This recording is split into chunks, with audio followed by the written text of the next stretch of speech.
And we're off to the races, ladies and gentlemen. Still going to be waiting for the Pix band screen to fade away. We're very likely going to have a competitive pause at the beginning. Have been seeing that quite a bit. But CJ Blaze in fine form, 4-0 in the group stage, up against the Turkey representatives of Dark Passage. Game number 1 of the best of 3 quarterfinals, WCG 2013. I'm Forecourt Jester, and with me, OGN legend, the Monte Cristo. And off the bat. Yeah, I mean, we're just seeing some standard starts right here. So Daydream going with a jungler that he can play aggressively early on. I haven't seen him play Xin Zhao before, but does fit his style. He really likes to make those plays in the lane early. He loves the Doran's Blade starts and the early game power that brings. And it doesn't really matter if he falls off either, because Blaze's kind of new way of playing has been, Lost Boy gets caught in the bubble early. Yeah, it's going to be the Dark Flight and the Leap Strike from Jax. Exhaust is going to go off as well. There's the ward just to keep that vision, but Flame comes in, looks to do some body blocking. There's not going to be any kind of things to body block, but Lust Boy, skin of his teeth, going to get out of that one. Lucian in the back, however, taking a little bit of damage from Ambition. You see Daydream in there, also there to back up Nidalee. Decent spear is going to hit Holy Thought there, but unfortunately does not look like a kill here, level 1. And this is a surprise for us here on the LoL Plus stream. We have been seeing a lot of really safe level 1s and not really any kind of big engages. Yeah, a couple, 3 summoners, though, burned by Dark Passage to get that, and they didn't get the kill. Only 1 summoner take it in response. So actually, because they didn't secure it, that was definitely a win for Blaze. And some ineffective wards put in early on. I mean, you don't want that Tri-Brush ward. That's a really awkward level 1 ward. And, well, I guess we see some problems with Lust Boy's computer right there. Lust Boy, that may have actually been part of what got him caught out right there in the first place. Comes down to milliseconds sometimes for those reaction times, but our ref in the orange shirt all weekend here, he's going to be able to hopefully get us back into the game just momentarily. But you do bring up a good point. 3 summoners burned out for the 1, no kill resulting, and we do have one of those wards right up there by CJ Blaze's tower. Yeah, it's a really awkward, that's just such a wasted ward at level 1 too. You know, they were trying to get the vision in there so they could get the autos down to complete the kill, but without it, that's so many level 1 resources wasted right there. And CJ Blaze is going to be happy with that one, especially because they got Jax's flash. And what that means is that it's going to open up Jax for ganks from Xin Zhao early on. And they're going to have to be really, really careful with this. Fabulous. He's going to have a rough time. So they're just going to figure out all the latency issues. Looks like Naru possibly is going to be our point of interest. But yeah, we do have the roster here of Fabulous playing Jax, Ryosta going to be playing Aatrox, Naru on Fizz, so we aren't going to be waiting for Fizz to come back. And then again, the Holy bottom lane. I was really hoping to cast these guys a little bit earlier just to kind of make some Holy Phoenix jokes, but Holy Phoenix and Holy Toth, they're going to be in the bottom lane, Lucian and Nami. And Nami's exhaust is burned out, Jax with the flash as well as the ignite, so that top lane is going to be a little dicey for Jax going into this. Yeah, he's going to have to play extremely cautiously early on, and again, with their composition, they've got no way to deal with the siege, and that's really going to hurt them. I mean, once we see the Athenes finished onto Ambition and the Trinity Force finished onto Corki, so we're probably going to be talking, all things being normal, about like the 16-minute to 18-minute window. Basically, when the grouping starts from CJ Blaze, they're not going to have any answers besides hoping that they get a good tidal wave from Nami for an engage, but even then, they're going to I really don't see a way that they're going to be able to stop just the composition that Blaze is running. They have no tools and very poor wave clear as well. So they're going to be in big trouble unless they can get a very large edge early on in this game. Another note, we are on the tournament realm, guys, so it is patch 3.13. No Heimerdongers, no Sivir, no Syndra, no Olaf. But this is also a patch of a few different changes, including a change on Fizz's Seastone Trident. So a little curious to see how that's going to affect his last hitting potential. But Jax helping out Aatrox in the red, now going to come a little bit late to lane. He's going to be behind in levels. And again, Jax, no summoners. He's got to be very careful. Yeah, it's interesting too, because if we look at the pathing already from Daydream, he is going to go ahead and get his red to his own blue and then probably move up there for a gank. Right now, Flame going to try and push this wave into the turret so he can get it reversed out. So we'll see what the timing is right here. Fortunately for Dark Passage, they do have a ward right at the bottom of the ramp, so they will know if and when Daydream leaves the jungle. That is the saving grace of this situation early on. Well, the Fizz nerfs, like you're saying too, they actually didn't hurt him that much. They balanced him while still making him viable, so it's not really Well, that was the only change. So his Yeah. AP ratios do stay intact. And you know, again, the 3.13, these teams got to keep that in mind. As we've been seeing a lot of Shyvana here on the LoL Plus stream. She had 100% win rate. Now she was very smartly banned out up against CJ Entus. We are thinking of gank here from Aatrox in the mid, coming up on top of that Nidalee, but a little bit too far out of position, and she's going to be extremely safe. Yeah, Ambition was trying to bait that one a little bit because he knew that Daydream was right behind him in the mid lane and could respond if necessary. But Riosta making the smart call right there.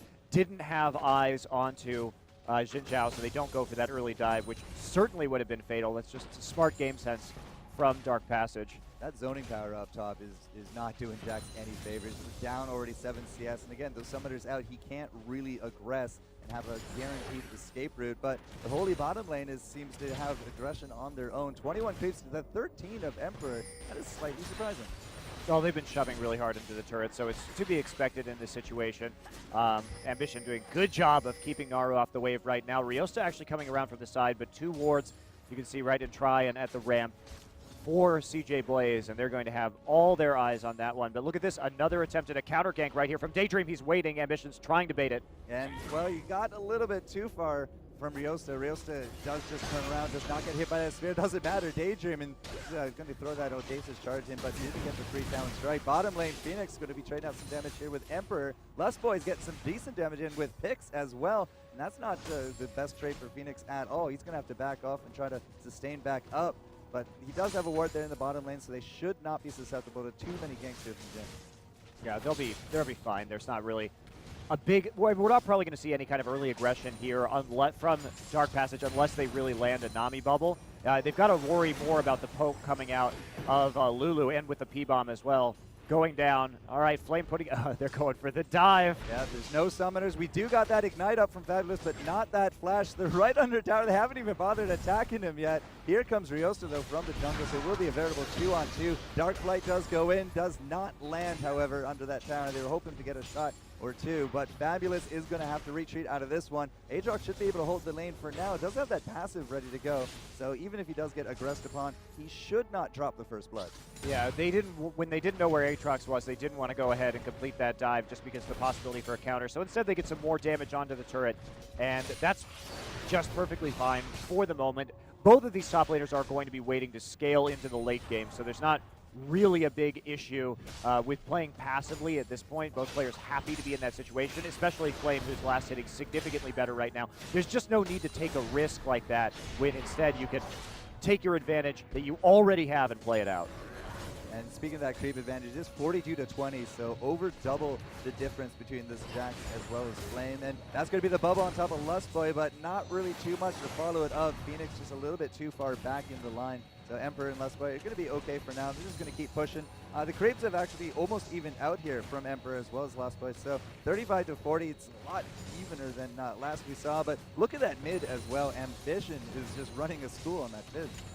Yeah, this is totally normal right now. He goes back, buys his chalice immediately, so already getting up there, and this is exactly the game plan that CJ Blaze wants. The Daydream gets onto Phoenix. That's going to be the flash forward and the knockup from the 3-town strike. That was the barrier from Phoenix, but the last boy is going to be the shot from Emperor. He gets the kill. They cannot aggress upon Toth, but just unfortunate timing from Nami. She went to ward because it just ran out. And I guess Daydream has a sixth sense about that kind of stuff because it was just perfect timing to get in there. Yeah, and also it was a very nice aggro hold by him on the turret so that Emperor could flash under and safely pick up that kill. A little bit of a delay on the recall right there, so that buys them a bit of time. But the kills, obviously, the CS clearly going in favor. Daydream turns around right there and forces the flash. Not entirely too sure what Thoth was thinking, but Riosta is there. He's going to flash out as well. Doesn't pop out the blood well, but low hit points across the board here for the Koreans. But still, the damage is there. And Dark Passage, I don't think they can afford to drop another kill to that bottom lane right now. Frankly, that was quite bizarre. I mean, and they knew that they were delayed coming in because of the Nami bubble, so that they would still be there and waiting. And she goes ahead into the brush anyway, inviting trouble. And they lost 2 summoner spells for absolutely nothing right there. Nothing. You're right. Fabulous did throw out that Counter-Strike a bit early. You can see Flame landing damage after damage. We do got level 6 now here on Fabulous, so that passive is starting to kick in. A little bit of extra damage, but Flame, he's A-okay with all that. He has the Vamp Scepter. He's last hitting like a pro, and he's just going to get all that hit points back. He can always redeem his Q when needed as well. So Jack's actually on the losing end of that. He's going to go back to town again to add to his double Dorans. It's just going to be the longsword. And look at this, Ambition coming around right now. They do have a pink ward in the back of the brush. Daydream goes ahead and steals the red. A nice little leash there, bringing it around the corner from Ambition with his range. And he bought himself enough time by pushing forward the wave in the mid lane. So everything looking quite good for CJ Blaze right now. And we saw this actually a few times here in the LoL Plus stream yesterday. It's just the objective control from CJ Enters Blaze is just massive. It's like I don't think that the Brazilian team yesterday had even a single blue buff, but Riosta thinking of doing something up against Ambition. We saw the Fizz Orca come out, but that's going to be the blood buff, and unfortunately does not go over the wall. So the Aatrox is going to drop another kill, and that puts us Blaze now up 2-0.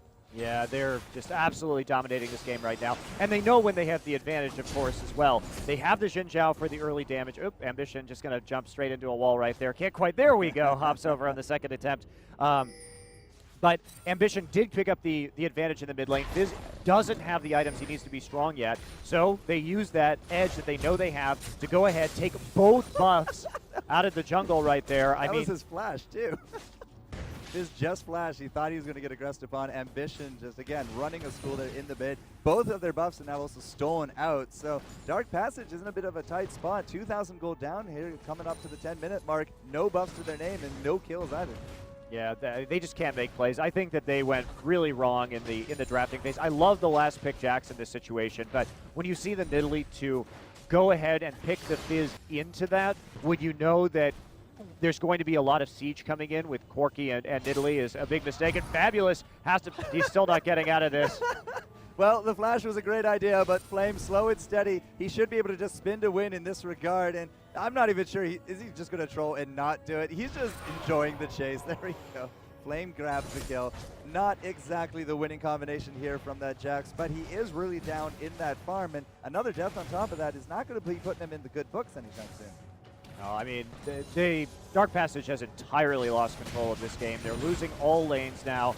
They're losing all of their buffs, and in 10 minutes here, we're already seeing it's not in terms of gold lead, it's not that much, but in terms of pressure right now, CJ Blaze is all over them, and it's not going to let up. The counter jungling is strong with Daydreaming. He has the red, he has the blue. Riosta just cannot deal with Daydreaming at this point, especially with that red buff taken away, and that early game damage coming out from Jhin with the double Dorans.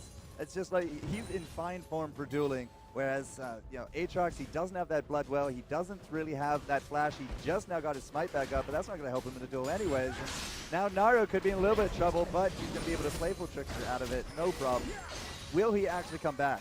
No, they get the fish onto Ambition. Ambition actually flashes out of it. Jax has done a roam here. This is a smart move by him to at least try and make a play. Yeah, we already did use the sweeping strike as well, so that's going to be it for Daydream. The first kill is going to go the way of Turkey, but Ambition does grab the second, but it's not going to be enough to get out of this one. All of a sudden, Jax somehow grabs a double kill out of that one, puts a lot of much-needed gold in his pocket, and I got to say, that was a pretty decent rotation.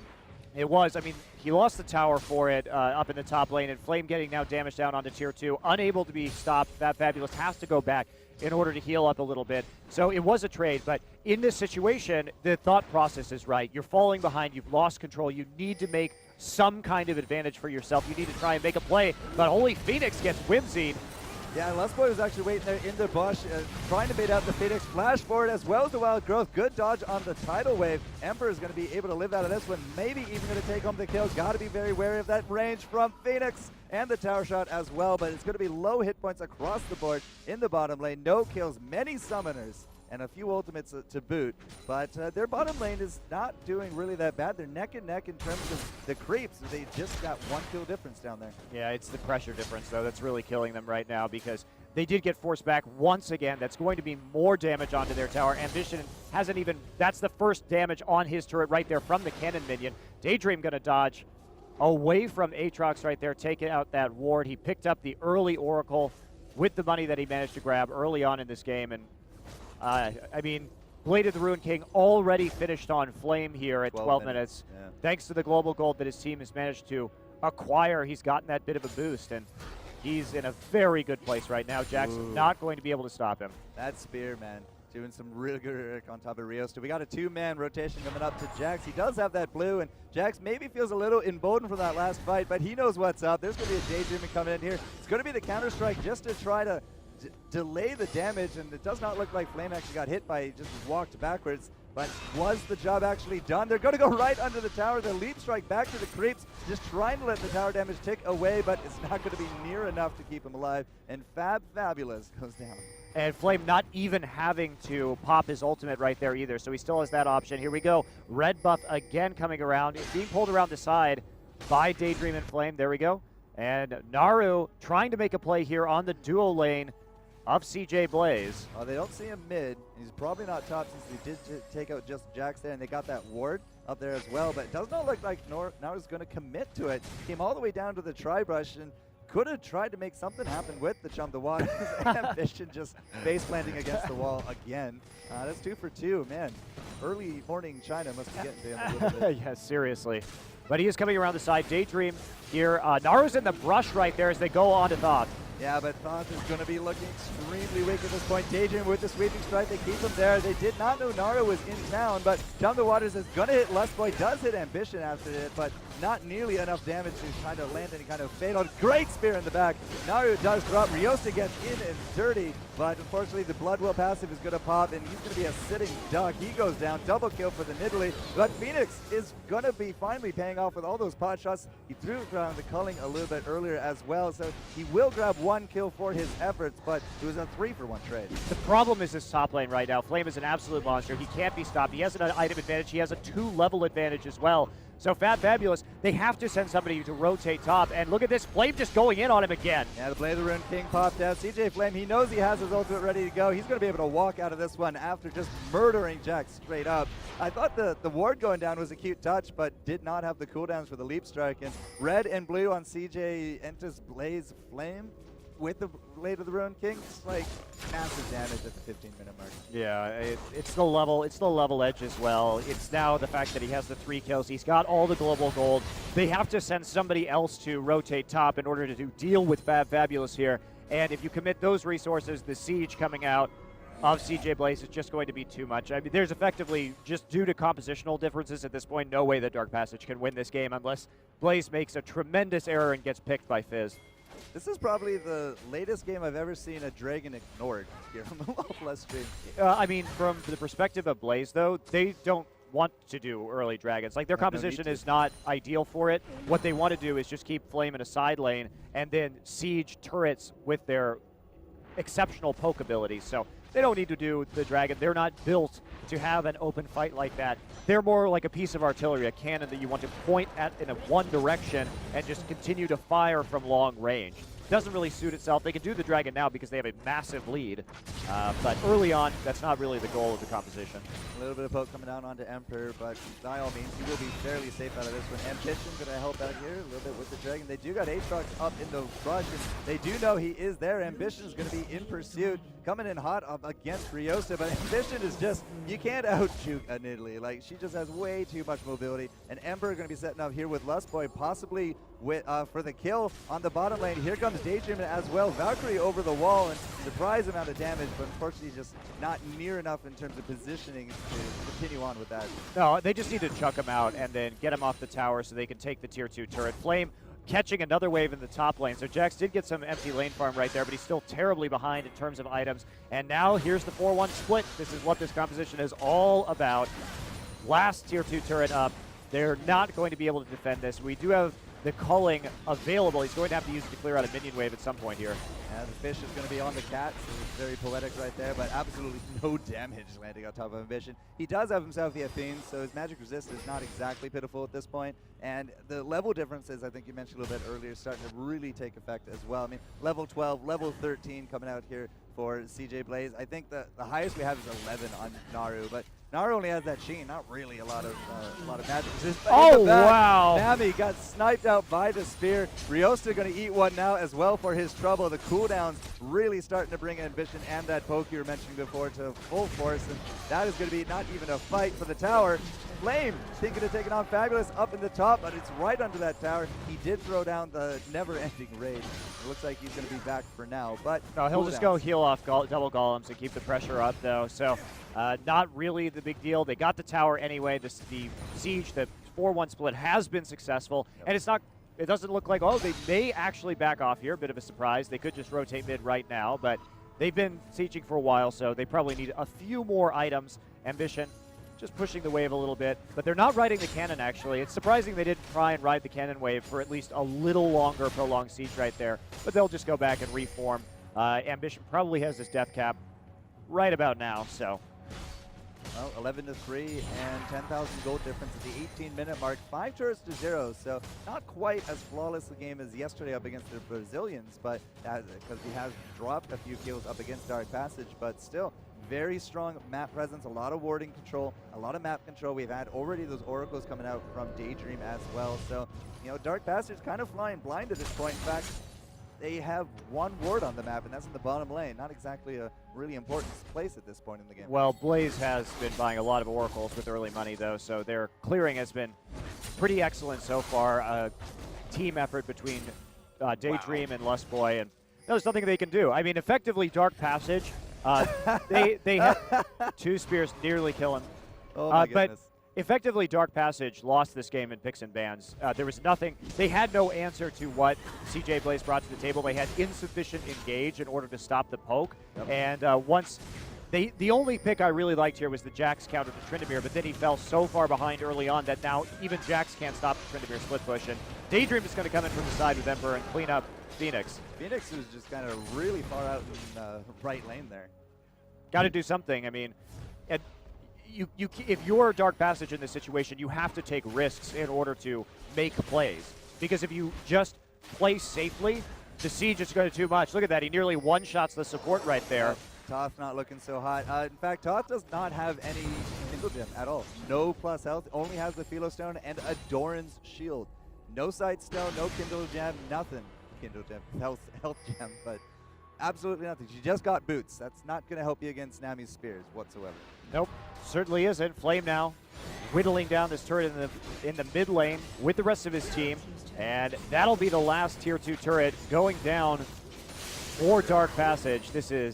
I'm actually surprised Flame is with the rest of the team right now. Well, see if it actually pays off. Ryosta went in there with the Dark Flight. The tidal wave actually is going to hit all 5 members of Blaze, but does not matter. Jax drops CJ Flame. He's just going to have to run out of that one because he was stuck under that tower. Does get that last shot, and Fizz will take home the kill there. That spear just kind of off into the middle of nowhere. Phoenix is back and ready to go. Fortunately, I don't think he's winning up against Emperor. Thoth is not going to come out. Use a little bit of healing. The tower does go down. Naru has to Playful Trickster out. The culling just does not seem to phase Daydream whatsoever. By the end of it all, a 2-for-1 exchange, but the tower and inhibitor going the way of Blaze. This is an absolute slaughter by Blaze. 20-minute inhibitor. They have time to go back. They can do Baron extremely quickly with Tryndamere as well. So they'll probably just go back, heal up, and then look to make a play on the Baron. Clear out their waves up here in top with Ambition. He's got a lot of creep up there, a lot of experience. That is all his for the taking. I mean, he's got a 3-level advantage on Fizz right now. This is just a total stomp. Now 14-4. It's looking pretty dark here for the first game of our quarterfinals, but you know, Dark Passage, maybe they can take this experience into game number 2 and adjust their strategies a little bit. They did go 3-1 in our group stages, so these guys are no slouches when it comes to League of Legends, but the Koreans sometimes are just on a whole nother level, and Flame, I thought, was going to prove that right there, but instead decides to back off. The main issue is I think they gave over Nidalee and they didn't have a plan for dealing with it. And if you know Blaze, they will take Nidalee if it's available, especially in the current meta. And so a very necessary ban. Daydream coming in with the flash. Doesn't have that follow though as Fizz flashes away. Now flash for a flash, summoner for a summoner. Flame is just absolutely murdering Toth. And Toth doesn't actually have a flash or anything available. That was the ignite, but Ryosta is now going to be the target. He drops, no Bloodwell passes there.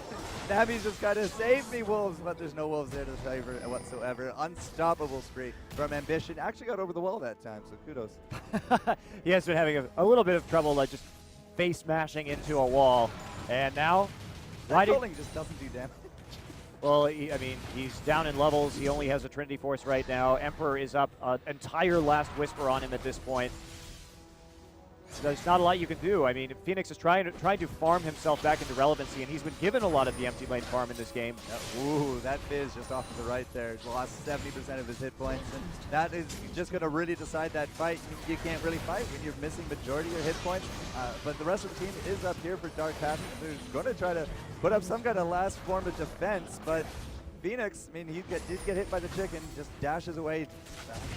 Spear could have basically just ended the game right there, but Daydream is going to be out and around. Ambush might be the target. Wild Growth is going to go after that Jump to Waters. Fabulous is going to be the target. He just drops. Jax is now out of the equation. The guy with most of the kills here from Turkey is now out of the fight, and you can just see the rest of Dark Passage just falling back. Naru's going to take a little bit of poke. Phoenix is trying to make something happen there on the bottom right-hand side of the screen, but he's just dodging spears all day and not really able to return a lot of the damage. Well, they just have too much sustain. I mean, Ryosa trying to go in, immediately gets melted by Ambition. There's a spear, hits Thought for like 70% of his health, and there's just nothing they can do. There's no way they can stop this push. They've got enough sustain from Nidalee as well. She's got the AP she needs to get the heals down. Spawn and Culling. It didn't really hit the mark, but neither did Toth there at the end of it all. Phoenix might be able to get one kill, but that's looking a little bit too positive here as we do lose the Nexus. Game number one is going to go the way of the Koreans, the first seed here